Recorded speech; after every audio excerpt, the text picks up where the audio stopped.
Alright, so today we're going to be talking about the NFL, all things concerning the NFL, who's the best, who's the worst, things like that. For the 2024 and 2025 season.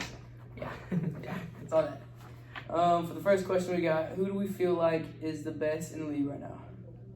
I personally said the Lions are the best. They've got the best quarterback. They've got one of the best receivers. They've got like Dan Campbell, one of the best coaches playing right now, or coach right now. And then I feel like they're the best well-rounded team.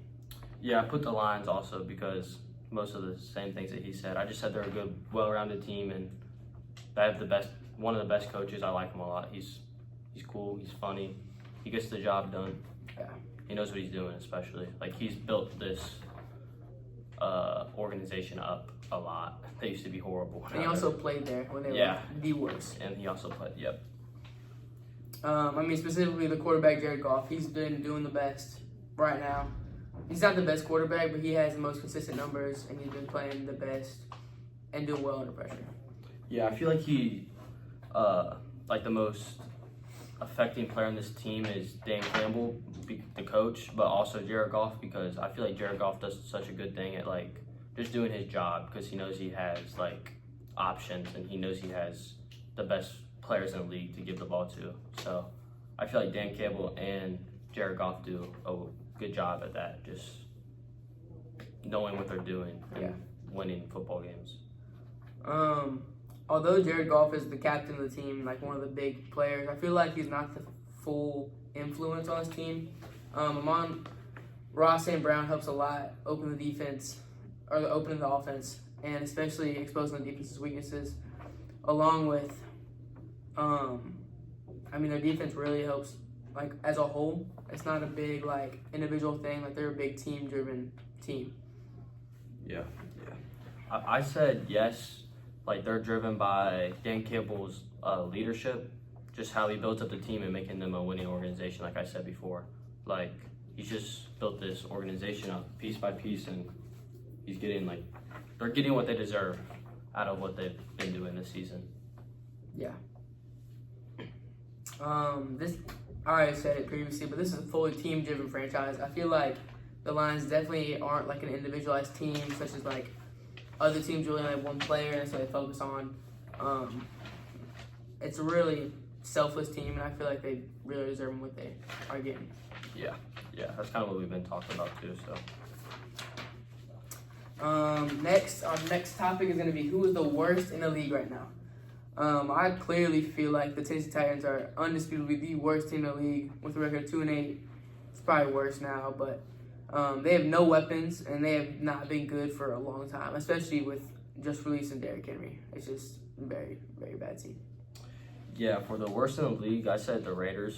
I just think they're the worst in the league because they only have one weapon, and they just drafted them. I don't know much about their salary cap and stuff, but they make no offseason moves. Their owner doesn't want to pay anybody. I don't see any way of them getting better anytime soon, so that's why I said they're the worst in the league. Yeah, and they also dropped their rookie. And making a rookie your start was not the best move. Yeah. Unless you're Washington. Right.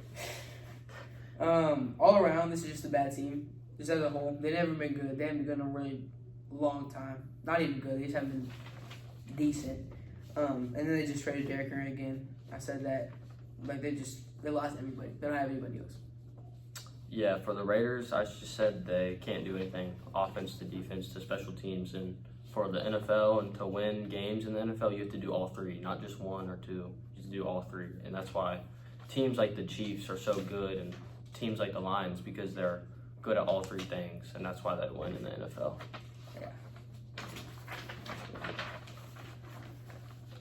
Yeah. This has not been a surprisingly bad team. Everyone saw the Tennessee Titans being a bad team. They're historically underperforming, and overall just continues to play bad.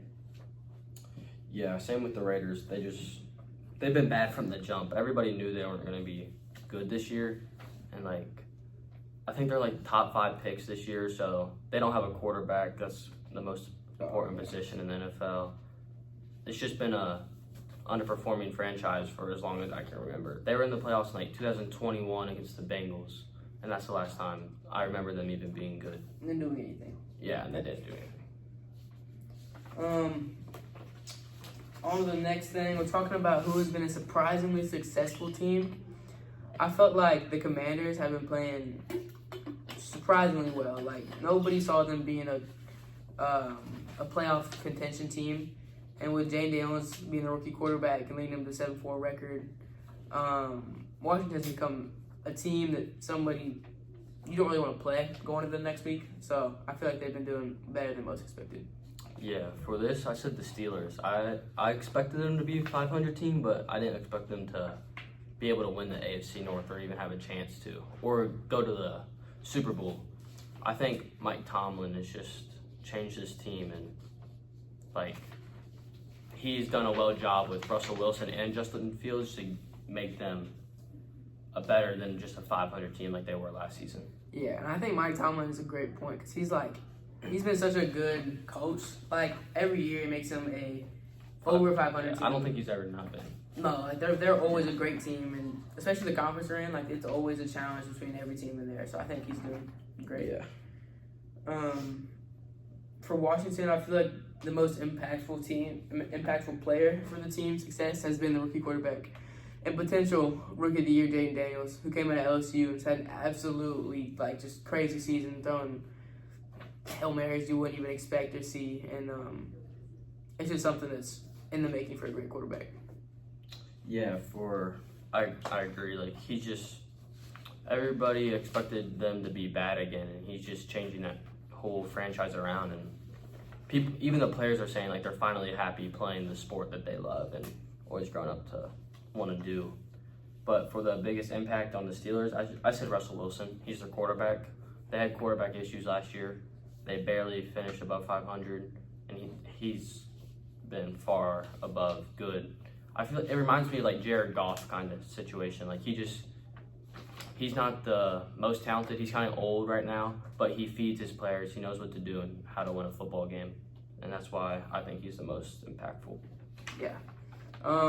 For Washington, their coaching really hasn't changed a ton. It's really been a player thing that's been so impactful. But I mean, the coaching has obviously had to improve a little bit for the team to get good. Both the draft picks and everything like that. Like, they've gotten a ton better just from that specifically. Yeah, I said the players. Mike Tomlin has been above 500, like we've been saying.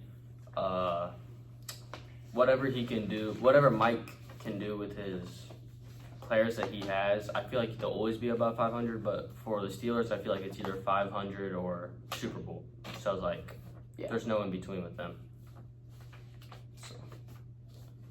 On to the next thing we got. Who has been performing the best unexpectedly? I feel like Bo Nix has been playing the best unexpectedly. He plays for the Broncos, and although they're 6-5, 7-5 now, something 7-5, something like that. They're looking a lot better than they have in previous years, and I mean, their defense is playing crazy. Their offense is throwing up numbers you haven't seen before, and then he's also throwing at a rookie of the year level. Yeah, I said Kirby Joseph. I think he's the most player because he's on the Lions and he is league leading in 7 interceptions, on pace for 11. He made a big jump, just from last year. He's 7 interceptions, and this was 2 weeks ago. So it's hard to get interceptions in the NFL, and doing what he's doing is just crazy. It's just insane. You know, especially the quarterbacks. NFL quarterbacks are absolutely nuts. Their precision's crazy. Accuracy, getting that many interceptions and being on pace to have so many more is just a stat that you don't see too often. What player's been underperforming the most? I feel like it's not even a player. The Bengals defense has still continued to let up so many points. They've been generational. They did good last night. 20 points though. I mean, you just don't really do that and win games often, clearly, because I mean, especially with having such a good offense and continuing to have a bad record, it doesn't make any sense. So the Bengals defense is definitely the worst, I think, in the NFL right now. Yeah, I say Cam to the Brit, which he's on the Bengals defense, so it's it kind of makes sense. They've just been underperforming all year. They haven't done good. They're last in the league in almost every stat on defense. They're 31st in passing. I saw they're 22nd in rushing, which is horrible. And for a defense to be good, it needs to start from the front line to the safeties and the DBs. Like, it's just not one person, it's everybody. That whole defense is struggling. So I agree with TJ on that. Like, the Bengals defense has just been horrible all season. So, yeah. Moving on. Who do we think deserves the MVP award? I said Lamar Jackson because he's been a consistent quarterback this season, putting up stats resuming his season last year. And last year he won the MVP, but this year he's playing better than he did last year, so I feel like it's hard to not give him the MVP when he's playing better than he did last year. Although there is a lot more comp this year, especially with Saquon and Bills quarterback. Bills quarterback? Josh Allen. Josh Allen's popping off. He's been playing at such a high level too, but I feel like with Lamar Jackson putting up better numbers than he did last year, it's hard to not give it to him.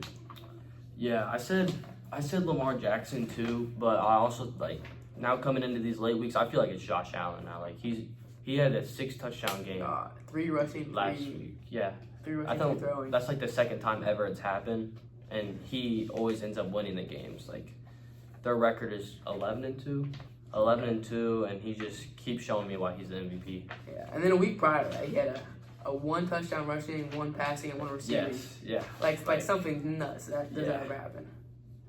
I feel like I hate it always being a quarterback, but like if it's not gonna be a quarterback this year, it might be Saquon.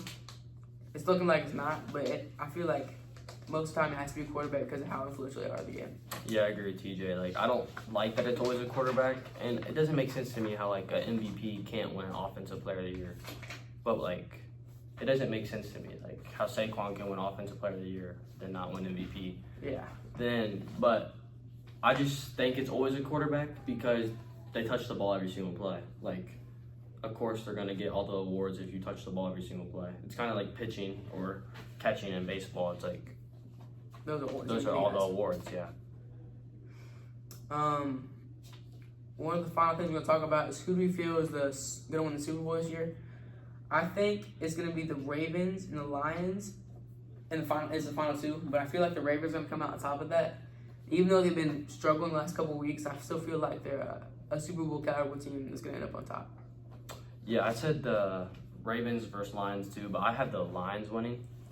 I don't see them I feel like they're a very hard team to beat. Like, same with the Ravens, but I feel like the Lions are just the most. They're harder to score on. Their defense is a lot. Yeah, their defense is good. I feel like they're just best coached. I just don't see them getting beat, really. They're going to have home field advantage all throughout the playoffs as of right now. Yeah. They just beat the Packers last week. And big win. Yeah. They can make another big game with the Bills, I think. Yeah. Yep. So that'd be good. And then our final question is, how does fantasy football affect your NFL watching experience? For me, I watch a lot of NFL, but I root for teams I normally wouldn't because of people I have on my fantasy team, which is something that's just fun. Like, if teams losing, you need maybe 3 points and from one player, it really affects how you're watching it. But also, if someone plays bad, then you're mad at that team for underperforming, and then you end up losing, and it's just a big old circle. Yeah, I see fantasy football as betting, kind of. You're kind of betting on your players to do good. You start certain players, you bench certain players. Obviously, you start the players that you think are going to do good, just like in betting. So, it makes you more engaged to the game. And it's always fun to do with your friends or, even people you don't know. It's just fun to have a fake football team of your own. It's just what we like. So, yeah. But that's what we think about the NFL, and that's our take.